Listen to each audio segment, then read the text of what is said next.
அனைவருக்கும் வணக்கம். நாம் இன்றைய வீடியோவில் பார்க்க இருப்பது இந்திய அரசியலமைப்பு சட்டம் உருவாக்கம். இப்போ இந்திய அரசியலமைப்பு சட்டம் உருவாக்கம் அப்படின்னு சொல்லும் பொழுது அதற்கு முந்தைய நிகழ்வுகளை நாம் பார்த்து அதன் அடிப்படையில் இந்திய அரசியலமைப்பு சட்டம் உருவாக்கம் எவ்வாறு அப்படின்றத நம்ம பார்த்தா அது சரியாக இருக்கும். அப்போ இந்திய அரசியலமைப்பு சட்டம் அப்படின்னு சொல்லும்போது 1939 ஆண்டு இரண்டாம் உலகப் போர் துவங்கியது. அப்போ 1939 ஆண்டு இரண்டாம் உலகப் போர் துவங்கி 1945 வரை இரண்டாம் உலகப் போர் நடைபெற்றது. அப்போ இரண்டாம் உலகப் போர் நடைபெற்ற காலம் எது அப்படின்னா 1939 1945 வரை. அப்போ இரண்டாம் உலகப் போர் முடிவுற்ற பிறகு இங்கிலாந்திலே பொது தேர்தல் வருகிறது. அந்த பொது தேர்தலில் தொழிற்கட்சியை சார்ந்த அட்லி பிரபுவும் பிரதமர் வேட்பாளராக போட்டியிடுகிறார். அவ்வாறு அவர் தேர்தலில் போட்டியிட்ட போது அவர் தன்னுடைய தேர்தல் அறிக்கையிலே தொழிற்கட்சி ஆட்சியை அமைத்து பிரதமராக ஆனால் இந்தியாவிற்கு சுதந்திரத்தை வழங்குவேன் என தனது தேர்தல் அறிக்கையிலே கூறியிருந்த காரணத்தினால் இங்கிலாந்தினுடைய பிரதமராக அட்லி பிரபு தேர்வு செய்யப்பட்ட பிறகு இந்தியாவிற்கு சுதந்திரத்தை வழங்குவதற்கான பணிகளை மேற்கொள்ளுங்கள் என தன்னுடைய அமைச்சர் சகாக்களிடம் அவர் கூறினார். அதன் அடிப்படையிலே ஏவி அலெக்சாண்டர், சர் ஸ்டாபோர்ட் கிரீவ்ஸ் மற்றும் பெதிக் லாரன்ஸ் ஆகிய 3 பேர் கொண்ட அந்த அமைச்சரவை குழுவிற்கு கேபினெட் மிஷன் அல்லது அமைச்சரவை தூதுக்குழு என்று பெயர். இவர்கள் மூவரும் இங்கிலாந்தினுடைய அமைச்சர்கள். இங்கிலாந்தினுடைய பிரதமராக இருக்கக்கூடிய அட்லி பிரபுனுடைய அமைச்சரவையிலே இவர்கள் 3 பேரும் அமைச்சர்களாக பணியாற்றுபவர்கள். அதில் முதலாவதாக Pethick Lawrence, sir Stafford Cripps, AV Alexander ஆகிய 3 அடங்கிய அந்த குழுவிற்கு பெயர்தான் அமைச்சரவை தூதுக்குழு அல்லது கேபினெட் மிஷன் அப்படின்னு சொல்லுவாங்க. இந்த குழு இந்தியாவிற்கு வருகை புரிந்தது 1946. அப்போ அமைச்சரவை தூதுக்குழு இந்தியாவிற்கு 1946 வருகை புரிந்தது. அப்போ 1946 வருகை புரிந்த பிறகு அவர்கள் இந்தியாவிற்கென்று ஒரு சட்டத்தை எழுத வேண்டும், இந்தியாவுக்கென்று ஒரு அரசியலமைப்பு சட்டத்தை எழுத வேண்டும் என்று அந்த அமைச்சரவை தூதுக்குழு கேட்டுக்கொண்டது. அப்போ 1946 மே மாதம் 16ஆம் நாள் கேபினட் தூதுக்குழுவின் பரிந்துரையின்படி இந்திய அரசியலமைப்பு குழு உருவாக்கப்பட்டது. அப்போ இந்திய அரசியலமைப்பு குழுனாலும் சரி, இந்திய அரசியல் நிர்ணய சபைனாலும் சரி, இந்திய அரசியல் நிர்ணய மன்றம்னாலும் சரி, மூன்றும் ஒன்று தான். அப்போ இந்திய அரசியலமைப்பு குழுன்னு சொல்லலாம், அல்லது அரசியல் நிர்ணய சபைன்னு சொல்லலாம், அல்லது அரசியல் நிர்ணய மன்றம்னு சொல்லலாம். இப்படி நம்ம எவ்வாறு வேணுமானாலும் அதை அழைக்கலாம். ஆனால் அந்த அரசியலமைப்பு நிர்ணய மன்றம் அல்லது அரசியலமைப்பு குழு அல்லது அரசியல் நிர்ணய சபை இது அமைக்கப்பட்டது. அப்போ அரசியல் நிர்ணய சபையினுடைய முதல் கூட்டம் டிசம்பர் மாதம் 9ஆம் தேதி 1946 நடைபெறுகிறது. அரசியல் நிர்ணய சபையினுடைய முதல் கூட்டம் டிசம்பர் 9 1946. அப்போ டிசம்பர் 9 1946 நடைபெற்ற அந்த முதல் பொதுக்கூட்டத்தினுடைய தலைவராக தேர்வு செய்யப்பட்டவர் டாக்டர் சச்சிதானந்த சின்ஹா. அப்போ அரசியல் நிர்ணய சபையின் முதல் கூட்டம் நடைபெற்ற நாள் எது அப்படின்னா டிசம்பர் 9 1946. அப்போ டிசம்பர் 9 1946 நடைபெற்ற அந்த கூட்டத்திற்கு தலைமை தாங்கியவர் யார்? அந்த கூட்டத்திலே தலைவராக தேர்வு செய்யப்பட்டவர் யார்? டாக்டர் சச்சிதானந்த சின்ஹா. அவர் தான் இந்த அரசியல் நிர்ணய சபையினுடைய முதல் கூட்டத்திற்கு தலைமை தாங்குகிறாரு. தலைமை தாங்கிய அன்று டிசம்பர் 9 இரவு அவர் இறந்து விடுகிறார். அதற்கு பிறகு டிசம்பர் 11ஆம் தேதி 1946 அரசியல் நிர்ணய சபையினுடைய இரண்டாவது கூட்டம். அப்போ அரசியல் நிர்ணய சபையினுடைய இரண்டாவது கூட்டம் எப்போ நடக்குது அப்படின்னா டிசம்பர் 11, 1946 நடக்குது. அப்போ டிசம்பர் 11, 1946 நடைபெற்ற அந்த அரசியல் நிர்ணய சபையினுடைய தலைவராக தேர்வு செய்யப்பட்டவர் டாக்டர் ராஜேந்திர பிரசாத். அப்போ இரண்டாவது கூட்டம் நடைபெற்ற நாள், அரசியல் நிர்ணய சபையின் இரண்டாவது கூட்டம் நடைபெற்ற நாள் எது அப்படின்னா டிசம்பர் 11, 1946. அரசியல் நிர்ணய சபையின் இரண்டாவது கூட்டத்தின் போது தலைவராக தேர்வு செய்யப்பட்டவர் யார் அப்படின்னா டாக்டர் ராஜேந்திர பிரசாத். டாக்டர் ராஜேந்திர பிரசாத். அந்த டாக்டர் ராஜேந்திர பிரசாத் நீண்ட காலம் இந்த அரசியல் நிர்ணய சபையினுடைய தலைவராக விளங்கிய காரணத்தினால் அவரை அரசியல் நிர்ணய சபையின் நிரந்தர தலைவர் என்று அழைக்கப்பெற்றார். அப்போ அரசியல் நிர்ணய சபையின் நிரந்தர தலைவர் என அழைக்கப்பெற்றவர் யார் அப்படின்னா டாக்டர் ராஜேந்திர பிரசாத்.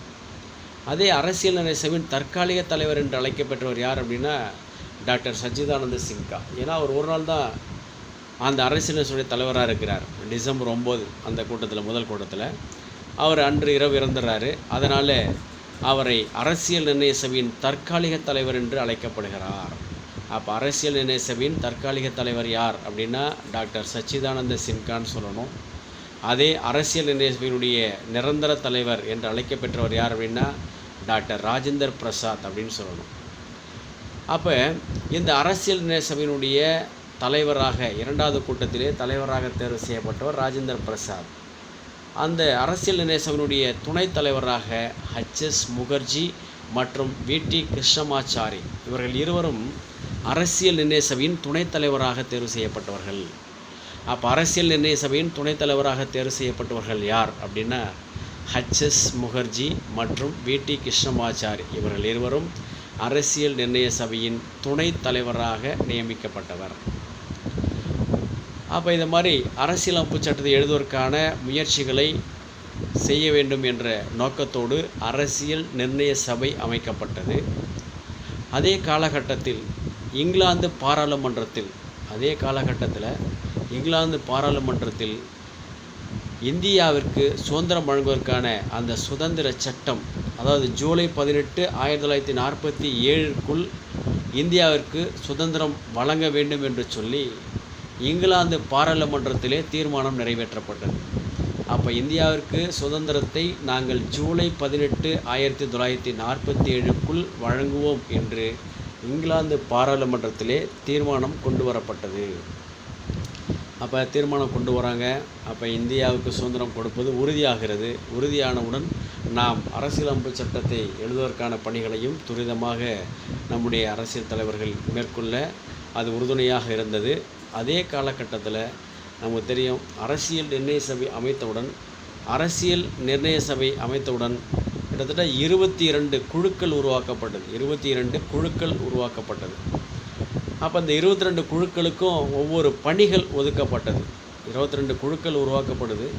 அந்த 22 குழுக்களில் ஒவ்வொரு குழுக்களுக்கும் ஒரு பணி. குறிப்பாக சொல்ல போனோம் அப்படின்னா மாகாண அரசியலமைப்பு குழு தலைவர் அப்படின்னு சொல்லி அந்த மாகாண அரசியலமைப்பு குழுவுடைய தலைவராக யார் விளங்கியது அப்படின்னா சர்தார் வல்லபாய் படேல் விளங்குறாரு. அப்போ சர்தார் வல்லபாய் படேல் தான் பார்த்திங்கன்னா அந்த மாகாண அரசியலமைப்பு குழுவுடைய தலைவராக இருக்கிறாரு. அதுக்கடுத்து அதே சர்தார் வல்லபாய் படேல் தான் அடிப்படை உரிமைகள் மற்றும் சிறுபான்மை குழு தலைவர். அப்போ அடிப்படை உரிமைகள் மற்றும் சிறுபான்மை குழு தலைவராக விளங்கியவர் யார் அப்படின்னா அதுவும் சர்தார் வல்லபாய் படேல் தான். அதற்கு அடுத்தபடியாக குடி உருவாக்க குழு தலைவர் யார்? தேசிய குடி இருக்கு இல்லையா, அந்த தேசிய குடி உருவாக்குவதற்கான குழு தலைவர் யார் அப்படின்னா ஜேபி கிருபாலினி. அடுத்து மைய அரசின் அதிகாரம் குறித்த குழு தலைவராக ஜவஹர்லால் நேரு அவர்கள் தேர்வு செய்யப்படுறார். மைய அரசினுடைய அதிகாரம் குறித்த குழு தலைவராக ஜவஹர்லால் நேரு அவர்கள் தேர்வு செய்யப்படுகிறார். அடுத்து நடைமுறை விதிக்குழு அப்படின்னு சொல்லும்போது நடைமுறை விதிக்குழு தலைவராக டாக்டர் ராஜேந்திர பிரசாத் தேர்வு செய்யப்படுகிறார். அப்போ நடைமுறை விதிக்குழு தலைவர் யார் அப்படின்னா டாக்டர் ராஜேந்திர பிரசாத். அடுத்து வகைப்படுத்தும் குழு அல்லது நெறிமுறை குழு அப்படின்னு சொல்லி அந்த வகைப்படுத்தும் குழு நெறிமுறை குழுவுடைய தலைவராக யார் தேர்வு செய்யப்படுகிறார் அப்படின்னா KM முன்ஷி அவர்கள் தேர்வு செய்யப்படுகிறார். இப்படி கிட்டத்தட்ட 22 குழுக்கள் உருவாக்கப்படுகிறது. அந்த 22 குழுக்களில் ஒரு முக்கியமான குழு, இந்திய அரசியலமைச்சர் எழுதுவதற்காக அமைக்கப்பட்ட குழு எது அப்படின்னா வரைவு குழு அப்படின்னு சொல்லுவாங்க. இந்த வரைவு குழு தான் பார்த்திங்கன்னா இந்திய அரசியலமைப்பு சட்டத்தை எழுதுவதற்கான பணிகளை மேற்கொண்ட குழு எது அப்படின்னா வரைவு குழு. அப்போ வரைவு குழு அப்படின்னு சொல்லும்போது வரைவு குழுவுடைய தலைவராக யாரை நியமனம் செய்தார்கள் அப்படின்னா டாக்டர் பிஆர் அம்பேத்கர் அவர்களை நியமனம் செய்தார்கள். அப்போ வரைவு குழுவின் தலைவர் யார் அப்படின்னா டாக்டர் பிஆர் அம்பேத்கர், அவர் தான் வரைவு குழுவுடைய தலைவர். அப்போ வரைவு குழுவுடைய தலைவராக டாக்டர் பிஆர் அம்பேத்கர் அவர்கள் பொறுப்பேற்ற நாள் ஆண்டு எது அப்படின்னா ஆகஸ்ட் 29, 1947 வரைவு குழுவின் தலைவராக டாக்டர் பிஆர் அம்பேத்கர் பொறுப்பேற்றார். அப்போ வரைவு குழுவின் தலைவர் யாருங்க? Doctor BR Ambedkar. வரைவு குழுவின் தலைவராக அம்பேத்கர் பொறுப்பேற்ற நாள் எதுங்க? ஆகஸ்ட் 29, 1947. அப்போ ஆகஸ்ட் 29, 1947 வரைவு குழுவின் தலைவராக டாக்டர் பிஆர் அம்பேத்கர் அவர்கள் பொறுப்பேற்றார். அப்போ அவ்வாறு அவர் பொறுப்பேற்ற பிறகு அந்த வரைவு குழுவில் சில உறுப்பினர்களாக இருந்தாங்க. வரைவு குழுவில் யாரெல்லாம் உறுப்பினர்கள் அப்படின்னு சொல்லி பார்த்தோம்னா, ஒன்று அல்லாடி கிருஷ்ணசாமி ஐயங்கார். அல்லாடி கிருஷ்ணசாமி ஐயங்கார் அவர் ஒரு உறுப்பினர். அடுத்து என் கோபால்சாமி ஐயங்கார். என் கோபால்சாமி ஐயங்கார். அடுத்து doctor KM Munshi. Doctor KM Munshi. 4 Syed Mohammad Saadulla. Syed Mohammad Saadulla. 5 BL Mitter. BL Mitter. அடுத்து 6 டிபி கைத்தான். டிபி கைத்தான். பிறகு பிஎல் மிட்டலுக்கு பிறகு என் மாதவராவ் பொறுப்பேற்பார். டிபி கைத்தானுக்கு பதிலாக டிடி கிருஷ்ணமாச்சாரி பொறுப்பேற்பார். ஆக மொத்தம் வரைவு குழுவில் தலைவர் ஒருவர், அவர்தான் டாக்டர் பிஆர் அம்பேத்கர். அவருடன் 6 உறுப்பினர்கள் இடம்பெற்றார்கள். 1 Alladi Krishnaswami Ayyangar. 2 Gopalaswami Ayyangar. 3 KM Munshi. 4 Syed Mohammad Saadulla. 5 BL Mitter. 6 DP Khaitan. BL மிட்டலுக்கு பதிலாக பிறகு என் மாதவராவ். டிபி கைத்தானுக்கு பதிலாக பிறகு டிடி கிருஷ்ணமாச்சாரி. இவ்வாறு வரைவு குழுவில் தலைவர் ஒருவர், 6 உறுப்பினர்கள் உட்பட 7 பேர் வரைவு குழுவில் இடம்பெற்றவர்கள் ஆவர். அப்போ இந்த அரசியலமைப்பு குழுக்கான தேர்தலில் 208 காங்கிரஸ் உறுப்பினர்களும் 73 முஸ்லிம் உறுப்பினர்களும் தேர்ந்தெடுக்கப்பட்டார்கள். அரசியலமைப்பு குழுக்கான தேர்தலில் கிட்டத்தட்ட 208 காங்கிரஸ் உறுப்பினர்கள், 73 பேர் முஸ்லிம் உறுப்பினர்கள். நமக்கு தெரியும் வரைவு குழு அப்படின்னு சொல்கிறோம் இல்லையா, வரைவு குழு. அப்போ வரைவு குழுவில் ஒரு தலைவர் இருப்பார், 6 உறுப்பினர் இருப்பார். ஆனால் அரசியல் நிர்ணய சபையினுடைய நிரந்தர தலைவர் டாக்டர் ராஜேந்திர பிரசாத் சொன்னோம் இல்லையா, அந்த அரசியல் நிர்ணய சபையில் மொத்தம் எத்தனை பேர் உறுப்பினராக இருந்தாங்க அப்படின்னு பார்த்திங்கன்னா 389 பேர். பாருங்கள், அரசியல் நிர்ணய சபையின் மொத்த உறுப்பினர்கள் எத்தனை பேர் அப்படின்னா 389 பேர். வரைவு குழுவில் எவ்வளோ பேர் அப்படின்னா 1 + 6 = 7. ஏன்னா வரைவு குழுவில் தலைவர் ஒருத்தர் இருப்பார், 6 உறுப்பினர் இருப்பாங்க, ஆக மொத்தம் 7 பேர். ஆனால் அரசியல் நிர்ணய சபையில் மொத்த உறுப்பினர்கள் 389 பேர். அப்போ இந்த அரசியல் நிர்ணய சபையில் 389 பேர் இருக்காங்க இல்லையா, அப்போ 389 பேரில் பெண்கள் யாருனா இருக்கிறாங்களா அப்படின்னு பார்த்திங்கன்னா இந்த 389 பேரில் 15 பெண்கள் இடம்பெற்றனர். அப்போ பாருங்கள், அரசியல் நிர்ணய சபையினுடைய உறுப்பினர்கள் எத்தனை பேர் அப்படின்னா 389 பேர். அரசியல் நிர்ணய சபையில் பெண் உறுப்பினர்கள் எத்தனை பேர் அப்படின்னா 15 பேர். சரி, இப்போ 389 பேர் சொன்னோம் இல்லையா, அந்த 389 பேரில் 292 பேர் 292 பேர் வந்து பார்த்திங்கன்னா தேர்தல் மூலமாக தேர்வு செய்யப்படுறாங்க.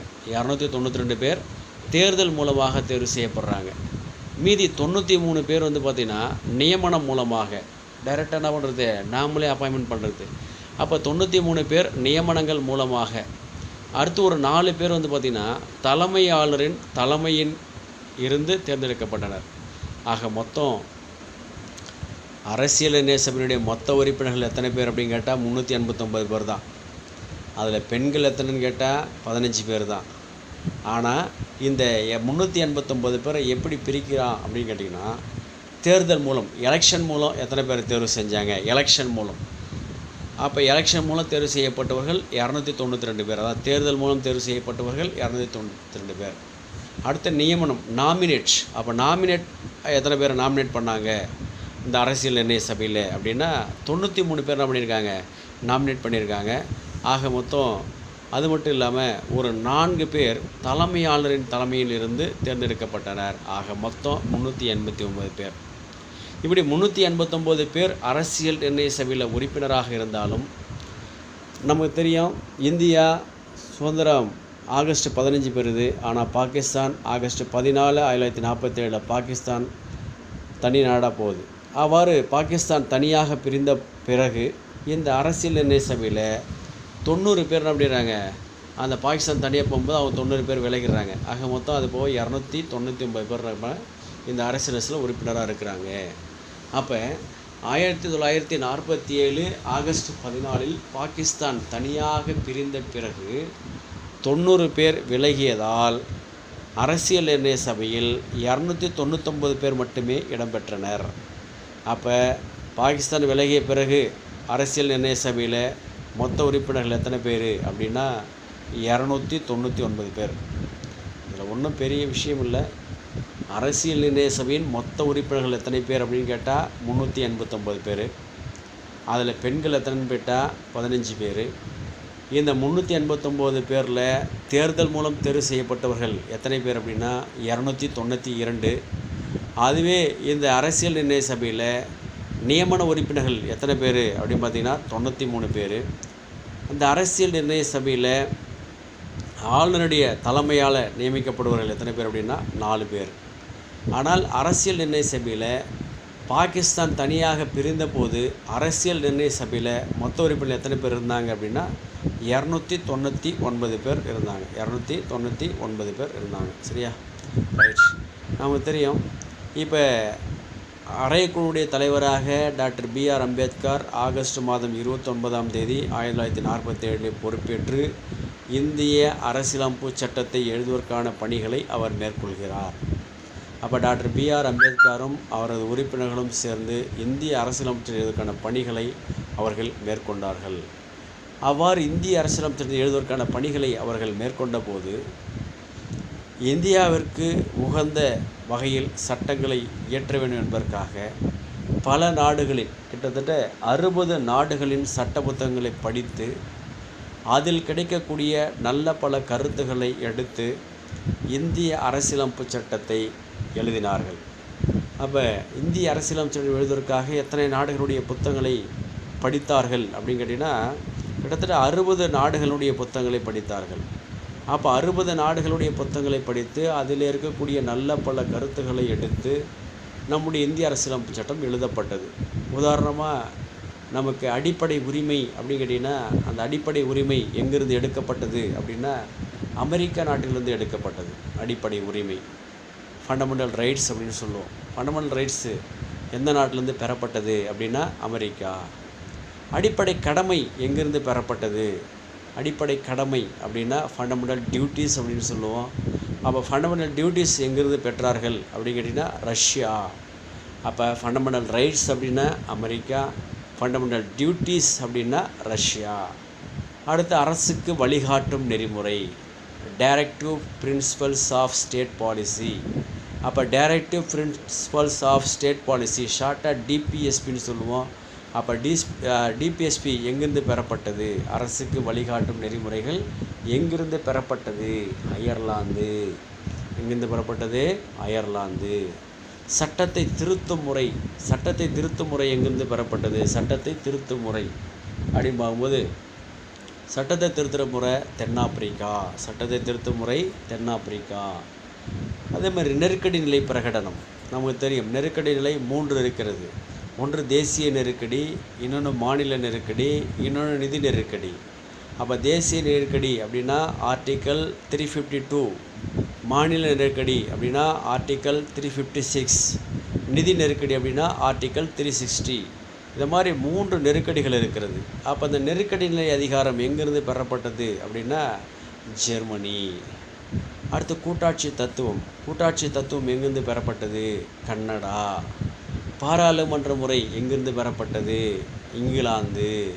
இப்படி பாரு, இந்திய அரசியலமைப்பு சட்டம் ஒவ்வொரு நாடுகளிலிருந்தும் ஒவ்வொரு சட்டங்களை எடுத்து என்ன பண்ணியிருக்காங்க? இந்திய அரசியலமைப்பு சட்டம் எழுதப்பட்டிருக்கிறது.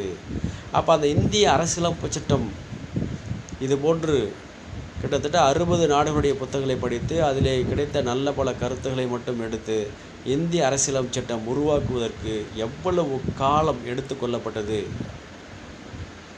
எவ்வளவு காலம் அப்படின்னா 2 வருடம் 11 மாதம் 17 நாட்கள்.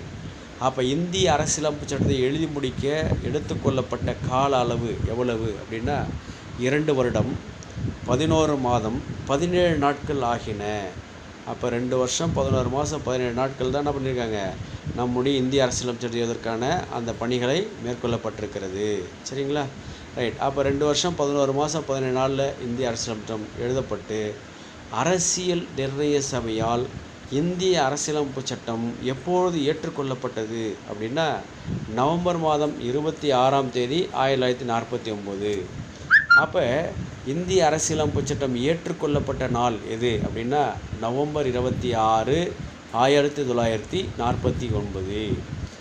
அப்போ அந்த இந்திய அரசியலமைப்பு சட்டம் ஏற்றுக்கொள்ளப்பட்ட போது எத்தனை பேர் அதில் கையெழுத்திட்டார்கள் அப்படின்னா 284 பேர் கையொப்பமிட்டு இந்திய அரசியலமைப்பு சட்டம் ஏற்றுக்கொள்ளப்பட்டது. இந்திய அரசியலமைப்பு சட்டம் ஏற்றுக்கொள்ளப்பட்டது.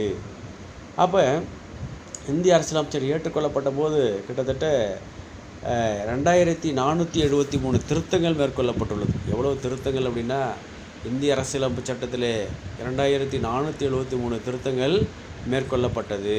சரியா? ரைட். அப்போ இது போன்று இந்திய அரசியலமைப்பு சட்டம் நவம்பர் 26, 1949 இந்திய அரசியலமைப்பு சட்டம் நடைமுறைக்கு வந்தது.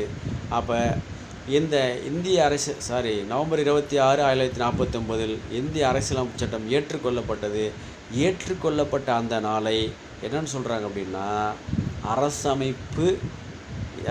அரசமைப்பு நாள் அப்படின்னு சொல்கிறாங்க. இந்திய அரசமைப்பு நாள் அப்படின்னு சொல்கிறாங்க. அப்போ நவம்பர் 26, 1949 நம்ம என்ன சொல்கிறாங்க? இந்திய அரசியலமைப்பு சட்டம் என்ன பண்ணுறாங்க? ஏற்றுக்கொள்ளப்பட்ட அந்த நாளை இந்திய அரசமைப்பு தினம் அப்படின்னு சொல்லப்படுகிறது. இந்திய அரசியலமைப்பு தினம் என்று சொல்லப்படுகிறது. சரியா? ரைட். அப்போ நமக்கு தெரியும் அரசியல் நிர்ணய சபை உருவாக்கும் போது சட்டமன்ற தலைவராக இருந்தவர் யார் அப்படின்னா ஜிவி மௌலாங்கர். அரசியல் நிர்ணய சபை உருவாக்கும் போது சட்டமன்ற தலைவராக இருந்தவர் யார் அப்படின்னா ஜிவி மௌலாங்கர் அப்படின்னு சொல்லுவாங்க. அப்போ அரசியலமைப்பு சட்டம் உருவாக்கப்பட்ட போது 8 அட்டவணைகளும் 22 பகுதிகளும் 385 ஷரத்துகளும் இருந்தது. அப்போ அரசியலமைப்பு சட்டம் உருவாக்கப்பட்ட போது எத்தனை அட்டவணை அப்படின்னா 8 அட்டவணை. அப்போ 8 ஷெட்யூல்ஸ் இருந்துச்சு. அடுத்து 22 பார்ட்ஸ் இருந்துச்சு. அடுத்து 395 ஆர்டிகல்ஸ் இருந்துச்சு. அப்போ இந்திய அரசியலமைப்பு சட்டம் உருவாக்கப்பட்ட போது 8 அட்டவணைகளும் 22 பகுதிகளும் 385 ஷரத்துகளும் இருந்தன. அப்போ இப்போ எத்தனை இருக்குது அப்படின்னா தற்போது 12 அட்டவணைகள் 25 பகுதிகள் 448 ஷரத்துகள் இருக்கிறது. தற்போது பாருங்கள், தற்போது எத்தனை அட்டவணை அப்படின்னா 12 அட்டவணை. தற்போது அட்டவணை எத்தனைங்க? 12. அதே மாதிரி பகுதிகள் எத்தனை? 25. ஷரத்து விதிகள் எத்தனை? 448 தற்போது. சரியா? ரைட். அடுத்து பாருங்கள், இந்திய அரசியலமைப்பு சட்டம் எப்பொழுது நடைமுறைக்கு வந்தது? இந்திய அரசியலமைப்பு சட்டம் எப்போது நடைமுறைக்கு வந்தது அப்படின்னா ஜனவரி 26, 1950 இந்திய அரசியலமைப்பு சட்டம் நடைமுறைக்கு வந்தது. அப்போ இந்திய அரசியலமைப்பு சட்டம் நடைமுறைக்கு வந்த நாள் எது அப்படின்னா ஜனவரி 26, 1950. பாருங்கள், இதில் ஒரு 4 கொஸ்டின் முக்கியமாக நம்ம சொல்லலாம். எப்படின்னா அரசியல் நிர்ணய சபை முதலாக கூடிய நாள் எது அப்படின்னா டிசம்பர் 9, 1946 அரசியல் நிர்ணய சபை முதலாக கூடிய நாள். அதே அரசியல் நிர்ணய சபை இரண்டாவதாக கூடிய நாள் எது அப்படின்னா டிசம்பர் 11, 1946. டிசம்பர் 11, 1946. அடுத்து இந்திய அரசியலமைப்பு சட்டம் ஏற்றுக்கொள்ளப்பட்ட நாள் எது? நவம்பர் 26, 1949. அரசியலமைப்பு சட்டம் ஏற்றுக்கொள்ளப்பட்ட நாள் எது அப்படின்னா நவம்பர் 26, 1949. அரசியல் நிர்ணய சபை கடைசியாக கூடிய நாள் எது? ஜனவரி 24, 1950. ஜனவரி 24, 1950. அரசியலமைப்பு சட்டம் நடைமுறைக்கு வந்த நாள் எது? ஜனவரி 26, 1950. அரசியலமைப்பு சட்டம் நடைமுறைக்கு வந்த நாள் எது அப்படின்னா ஜனவரி 26, 1950. அப்போ இந்திய அரசியலமைப்பு சட்டத்தை 16/9/2016 வரை எத்தனை முறை திருத்தப்பட்டுள்ளது? நம்முடைய அரசியலமைப்பு சட்டம் பாருங்கள், பல முறை திருத்தப்பட்டிருக்கிறாங்க. அதில் குறிப்பாக 16/9/2016 வரை 101 முறை இந்திய அரசியலமைப்பு சட்டம் திருத்தப்பட்டுள்ளது. அப்போ இந்திய அரசியலமைப்பு சட்டம் எத்தனை முறை திருத்தப்பட்டுள்ளது? 101 முறை திருத்தப்பட்டுள்ளது. 101 முறை திருத்தப்பட்டுள்ளது. ரைட். அடுத்து இந்திய அரசியலமைப்பு சட்டத்தினுடைய உண்மை பிரதி. அந்த உண்மை பிரதி வந்து பார்த்திங்கன்னா ஹிந்தி மற்றும் ஆங்கிலம் அந்த 2 மொழியில் எழுதப்பட்டிருக்கும். அப்போ இந்திய அரசியலமைப்பினுடைய உண்மை பிரதி ஹிந்தி மற்றும் ஆங்கிலத்தில் எழுதப்பட்டிருக்கும். அது வந்து பார்த்திங்கன்னா எங்கே இருக்குது அப்படின்னா நாடாளுமன்ற நூலகத்தில் ஹீலியம் வாயு நிரப்பப்பட்ட பேழையில் வைத்து பாதுகாக்கப்படுகிறது. நம்ம எழுதுவோம் இல்லையா, ஃபஸ்ட்டு ஒரு ரஃபாக எழுதுவோம் இல்லையா, அந்த ரஃப் காப்பி மாதிரி. அப்போ இந்திய அரசியலமைப்பு சட்டத்துடைய உண்மையான பிரதி எந்த மொழி எழுதப்பட்டிருக்கிறது? ஹிந்தி மற்றும் ஆங்கிலம். அது எங்கே வச்சுருக்குறாங்க அப்படின்னா நாடாளுமன்றத்தினுடைய நூலகத்தில் ஹீலியம் வாயு நிரப்பப்பட்ட பேழையில் வைத்து பாதுகாக்கப்படுகிறது. ரைட். அடுத்து இந்திய அரசியலமைப்புடைய சிறப்பியல்புகள். இந்திய அரசியலமைப்புடைய சிறப்பியல்புகள், அதாவது இந்திய அரசியலமைப்பு சட்டத்துக்குன்னு என்னென்ன சிறப்பியல்புகள் இருக்குது அப்படின்னு பார்த்திங்கன்னா, அதாவது இந்திய அரசியலமைப்பு சட்டம் உலகிலேயே மிக நீளமான எழுதப்பட்ட அரசியலமைப்பு. அப்போ இந்திய அரசியலமைப்பு எப்படிப்பட்டதுங்க? உலகிலேயே மிக நீளமான எழுதப்பட்ட அரசியலமைப்பு. அடுத்து பாருங்கள், இந்திய அரசியலமைப்பு சட்டம் இறுக்கமானதோ அல்லது நெகிழ்வானதோ அல்ல. அப்போ இறுக்கமானதோ அப்படின்னா ரொம்ப என்னது ரிஜிட் அப்படின்னு சொல்லுவாங்க. ரிஜிட் அப்படின்னா ரொம்ப இருக்கும். அடுத்து வந்து நெகிழ்வானதோ அப்படின்னா ஃப்ளெக்சிபிள். ரொம்ப நெகிழ்வானதோ அப்படின்னா ஃப்ளெக்சிபிள் அல்ல. அப்போ இறுக்கமானதும் அல்ல, நெகிழ்வானதும் அல்ல. சரியா? அடுத்து கூட்டாட்சி மற்றும் ஒற்றையாட்சி சிறப்பு கூறுகளின் கலவை. கூட்டாட்சி மற்றும் ஒற்றையாட்சி சிறப்பு கூறுகளின் கலவை. அடுத்து 4 நாடாளுமன்ற அமைப்பு கொண்ட அரசு. அப்போ பார்த்திங்கன்னா நம்முடைய அமைப்பு எப்படிப்பட்ட அரசு? நாடாளுமன்ற அமைப்பு கொண்ட அரசு. அடுத்து அடிப்படை உரிமைகள், ஃபண்டமெண்டல் ரைட்ஸு. நமக்குன்னு ஒரு 6 ஃபண்டமெண்டல் ரைட்ஸ் இருக்குது. பட் 7 இருந்துச்சு, அதில் 1 நீக்கிட்டாங்க. அதை 44th அமெண்ட்மெண்ட் 1978 சொத்துரிமை நீக்கப்பட்டது. ஆர்டிக்கல் 31 படி நீக்கப்பட்டு அது தற்போது சாதாரண உரிமை 300A உள்ளது. அப்போ அடிப்படை உரிமைகள் எத்தனை இருந்துச்சு அப்படின்னா 7. அப்போ இப்போ எத்தனை இருக்குது அப்படின்னா 6. நீக்கப்பட்ட உரிமை எது அப்படின்னா சொத்துரிமை. சொத்துரிமை நீக்கப்பட்ட சட்ட திருத்தம் எது அப்படின்னா 44வது சட்ட திருத்தம் 1978 படி அடிப்படை உரிமையிலிருந்து சொத்துரிமை நீக்கப்பட்டது. அடுத்த அடிப்படை கடமைகள், ஃபண்டமெண்டல் டியூட்டிஸ். தற்போதுள்ள ஃபண்டமெண்டல் டியூட்டிஸ் எத்தனை அப்படின்னா 11. அப்போ அரசியலமைப்பு சட்டம் நடைமுறைக்கு வந்தபோது ஃபண்டமெண்டல் டியூட்டிஸ் இருந்துச்சா அப்படின்னு கேட்டால் இல்லை. அப்போ ஃபண்டமெண்டல் டியூட்டிஸ் எப்போ கொண்டு வந்தாங்க அப்படின்னா 42 அமெண்ட்மெண்ட் 1976 10 ஃபண்டமெண்டல் டியூட்டிஸ் கொண்டு வரப்பட்டது. 42வது சட்ட திருத்தம் 1976 படி அடிப்படை கடமைகள் 10. அடிப்படை கடமைகள் 10. அப்போ 16வது ஒரு அடிப்படை கடமை கொண்டு வந்திருக்கிறாங்க. அது எப்போ அப்படின்னா 86வது சட்ட திருத்தம் 2002 படி 11வது அடிப்படை கடமை கொண்டு வரப்பட்டது. அப்போ தற்போதுள்ள அடிப்படை கடமை எத்தனைன்னு கேட்டால் 11. அப்போ 11வது கடமை எப்போ கொண்டாந்தாங்கன்னா 2002. எந்த ஆர்டிக்கல் அப்படின்னா அந்த அமெண்ட்மெண்ட் அப்படின்னா 86th அமெண்ட்மெண்ட். அப்போ 86வது சட்ட திருத்தம் 2002 படி 11வது அடிப்படை கடமை சேர்க்கப்பட்டது. அப்போ 11வது கடமை என்ன சார் அப்படின்னு கேட்டால் 6 வயது முதல் 14 வயதிற்குட்பட்ட குழந்தைகளுக்கு பெற்றோர் அல்லது பாதுகாவலர் கல்வி அறிவு பெறுவதற்கான வாய்ப்பினை ஏற்படுத்தி தருதல் வேண்டும். அதுதான் 11வது கடமை. கண்டிப்பாக வந்து பார்த்திங்கன்னா உங்களுடைய குழந்தைகளை உங்களுடைய பெற்றோரோ அந்த குழந்தையோட பெற்றோரோ அல்லது பாதுகாவலரோ கண்டிப்பாக என்ன பண்ணணும்? கண்டிப்பாக 6 வயசுலேருந்து 14 வயசு வரலையுமா கண்டிப்பாக என்ன பண்ணணும்? அவர்கள் கல்வி பெறுவதற்கான வாய்ப்பினை அந்த பெற்றோர் அல்லது பாதுகாவலர் ஏற்படுத்தி தருதல் வேண்டும் என்பது தான் 86வது சட்ட திருத்தம் 2002 படி கொண்டு வரப்பட்ட 11வது அடிப்படை கடமை. அடுத்து அரசு கொள்கையை வழி செலுத்தி செல்லும் நெறிமுறைகள். அதை சொன்னோம் இல்லையா, அரசுக்கு வழிகாட்டும் நெறிமுறைகள் சொல்லலாம். Directive principles of state policy அப்படின்னு சொல்லலாம். அது அரசுக்கு வழிகாட்டும் நெறிமுறைகள். அதை பற்றி ஆர்டிக்கல் 36லேருந்து ஆர்டிக்கல் 51 வரை வந்து பார்த்திங்கன்னா அரசுக்கு வழிகாட்டும் நெறிமுறைகளை பற்றி சொல்லுது. அதுக்கடுத்து நீதித்துறையின் சுதந்திரம். நமக்கு தெரியும், நீதித்துறை வந்து ஒரு சுதந்திரமான அமைப்பு. அதில் எந்த விதமான அரசியல் தலைவரும் இல்லாமல் அது ஒரு சுதந்திரமான அமைப்பு. இதுவும் வந்து பார்த்திங்கன்னா நம்முடைய இந்திய அரசாங்கத்தினுடைய சிறப்பியல்புகளாக கருதப்படுகிறது. அடுத்து மதச்சார்பின்மை. அடுத்தது மதச்சார்பு. இந்தியா ஒரு மதச்சார்பற்ற நாடு. இந்தியா எந்த மதத்தையும் சார்ந்தல்ல, அது ஒரு மதச்சார்பற்ற நாடு. அனைத்து மதத்துக்கும் பண்ணுறாங்க, சம உரிமை அளிக்கப்படுகிறது. எம்மதமும் சம்மதம் என்ற குறிக்கோளோடு இந்தியா ஒரு மதச்சார்பின்மை நாடாக விளங்குகிறது. அடுத்து ஒற்றை குடியுரிமை, சிங்கிள் சிட்டிசன்ஷிப். ஒற்றை குடியுரிமை இந்தியாவில் வந்து பார்த்திங்கன்னா ஒற்றை குடியுரிமை தான். அமெரிக்காவில் இரட்டை குடியுரிமை, இந்தியாவில் பார்த்திங்கன்னா ஒற்றை குடியுரிமை தான். சரியா? அடுத்து வயது வந்தோர் வாக்குரிமை. வயது வந்தோர் வாக்குரிமை. அப்போ வயது வந்த அனைவருக்கும் என்ன பண்ணுறது? வாக்குரிமை. வயது என்ன வயது? 18 வயது கம்ப்ளீட் ஆகிருக்கும். 18 வயது கம்ப்ளீட் ஆன அனைத்து வகுப்பினருக்கும், ஏழையா பணக்காரனா, அவன் வந்து எந்த விதமான இதையும் பார்ப்பதில்லை. 18 வயது பூர்த்தி அடைந்திருக்கிறதா உடனடியாக அவனுக்கு என்னது? வாக்குரிமை அளிப்பது கடமை. அது ஒரு இந்திய அரசியலமைச்சருடைய ஒரு சிறப்பியல்புகளாக கருதப்படுகிறது. அடுத்து சுதந்திரமான அமைப்புகள். சுதந்திரமான அமைப்புகள் நமக்கு தெரியும். அப்போ கோர்ட் வந்து ஒரு சுதந்திரமான அமைப்பு, தேர்தல் ஆணையம் ஒரு சுதந்திரமான அமைப்பு, அதெல்லாம் வந்து சுதந்திரமான அமைப்புகள். சரியா? அதுக்கடுத்து அவசர நிலை பிரகடனம். இது ஒரு இந்திய அரசாங்கத்துடைய சிறப்பியல்பாக கருதப்படுது.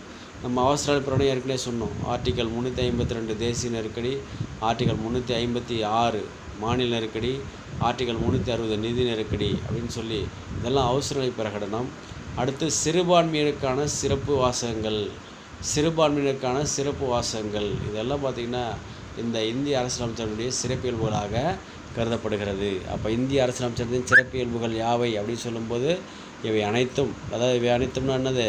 இந்திய அரசியலமைப்பட்டம் உலகிலேயே மிகவும் நீண்டு எழுதப்பட்ட அரசியலமைப்பு சட்டம் இறுக்கமானதோ அல்லது நிகழ்வானதோ அல்ல. கூட்டாட்சி மற்றும் ஒற்றையாட்சி சிறப்பு கூறுகளின் கலவை. நாடாளுமன்ற அமைப்பு கொண்ட அரசு. அடிப்படை உரிமை, அடிப்படை கடமை, அரசுக்கு வழிகாட்டும் நெறிமுறைகள், நீதித்துறையின் சுதந்திரம், மதச்சார்பின்மை, ஒற்றை குடியுரிமை, வயது வந்த அனைவருக்கும் வாக்குரிமை வழங்குதல், சுதந்திரமான அமைப்புகள், அவசரநிலை பிரகடனம், சிறுபான்மையினருக்கான சிறப்பு வாசகங்கள். இதெல்லாம் பார்த்திங்கன்னா நம்முடைய இந்திய அரசாங்கத்துடைய சிறப்பியல்புகளாக கருதப்படுகிறது.